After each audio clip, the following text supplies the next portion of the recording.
In 1979, the world turned its attention to Afghanistan.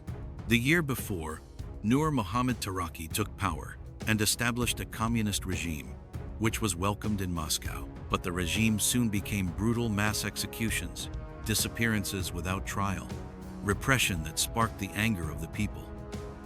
A rebellion breaks out. They are called the Mujahideen Fighters of Islam, but the truth is more complex. Some are religious fanatics, others secular nationalists.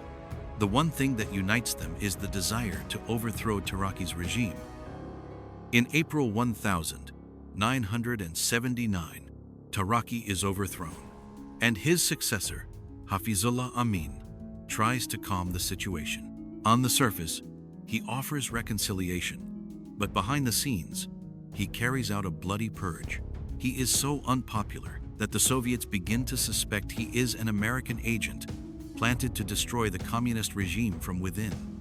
On Christmas, the 25th of December, 1979, the Soviet Union invades Afghanistan. 2 days later, special forces eliminate Amin.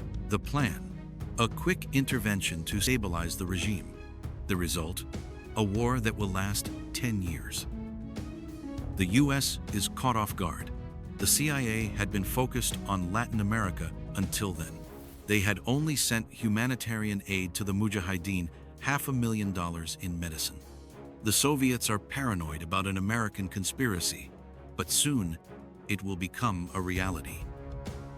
In Las Vegas, Congressman Charlie Wilson from Texas watches the invasion from his hot tub. Horrified by the bombing of civilians, he decides to act.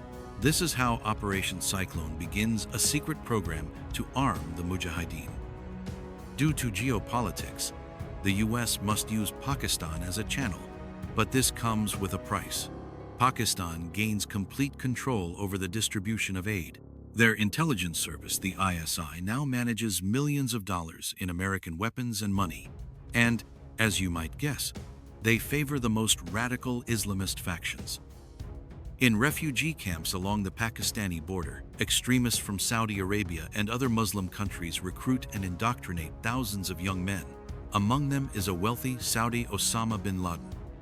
Despite warnings about the spread of extremism, the US does not react. In fact, the CIA actively promotes jihad as a motivation.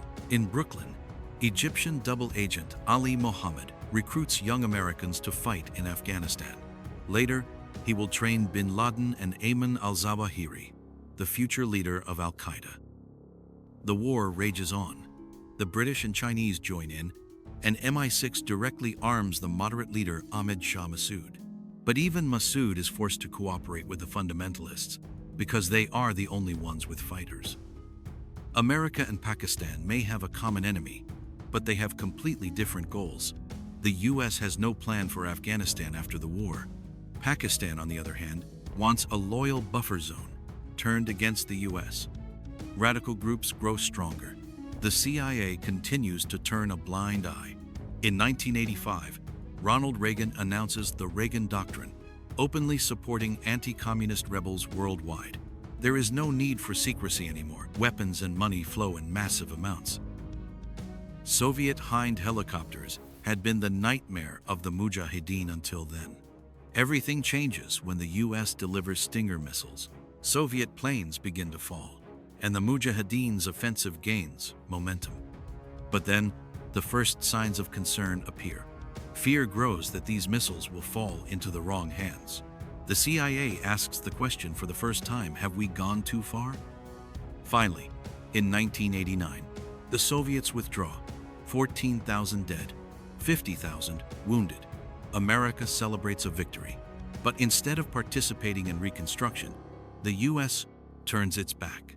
Their only concern: to recover the Stinger missiles. Meanwhile, a civil war tears the country apart. With Pakistan's support, the extremists win. The moderate front, led by Massoud, controls only a small part of the north. The Taliban takes power, and Pakistan achieves everything it wanted with American money. On the 9th of September, 2001, Massoud is killed. 2 days later, a plane strikes the World Trade Center. Bin Laden, a former ally, is now the #1 enemy. America enters a war that ironically it helped create.